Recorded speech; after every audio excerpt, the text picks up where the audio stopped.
So it wasn't long after that. Mom and I were riding down the highway in her Pinto, peeled paint on the sides everywhere and rusted side panels, and it was just an ugly car.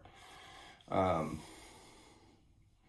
anyway, we were going down the highway through Landon, a small town that we lived in. The population was 100, I think, at the time. And the highway just connected two nearby cities um, in Indiana and Ohio, southwest Ohio. At any rate, she's driving and she seems serious. We're not talking very much. I'm kind of stuffed in my snowsuit. It's a red puffy snowsuit, the kind that makes your arms stick out whenever you walk. But I'm warm, and she's got her eyes on the road. I don't know if she was concerned that the wheel was gonna fall off, or she had to keep it straight because it kept trying to veer off the road, or what. But she was definitely trying to keep us safe, and I got bored, so I just started flipping the armrest next to me, and the broken connection there, the leather pad or what have you. I remember flopping that up and down. I noticed the cold air was coming through the window, even though the window was closed, completely closed. And I was just staring at the window at the field going by. But then we were at my aunt's house. I remember pulling in the driveway, and it had snowed. There were mounds of snow everywhere, but it kind of was low enough on the driveway that we could make it through easily. And so we're bumping up and down on the driveway, and Mom parks it, and I get out. Of course, I want to go play in the snow. So I go jump in a nearby snowbank, piled up against the trailer. And she, for whatever reason, had a Polaroid, so that she pulled out and took a picture of me. I still remember seeing that picture. And I was so cute, kind of buried in the snow. At any rate, we went into my aunt's trailer, and it was just as messy and disgusting as ever, except it was a bit cleared out from the first time I remember. I don't know, she just moved everything up against the walls and created this space in the living room so people could come over and visit, maybe specifically for Mom coming over and visiting, I don't know. But we went into the trailer, the front door, and her and Mom started talking, and they sat down on the couch, and I started looking through the trailer for something to do. I went down the hallway and made a quick left into the bathroom. I was just kind of searching around. It was dark. I remember there was a bit of light going through, which was a low light at best because the entire trailer was very dark. All the windows were covered with curtains, thicker blankets on some windows just to cut the light out completely.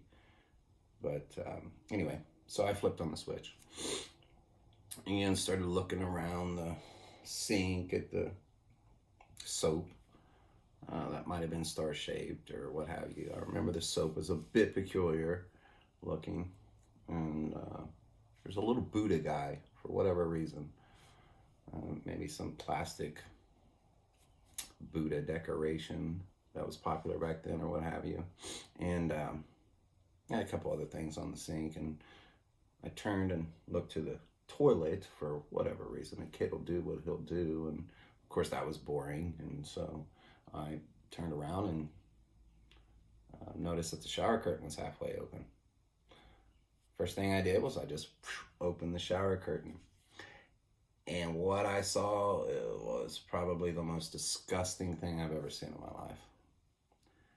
There was bath water still in the bathtub. The bathtub was nearly full, and the water was brown and disgusting, and the faucet was dripping, and there were dish rags and maybe a rubber ducky or something, some type of toy, what have you. And there were these brown objects floating in the bathwater. And I looked, noticed the object, looked away at a toy, but looked back instantly to see that there were dead rats floating in the water.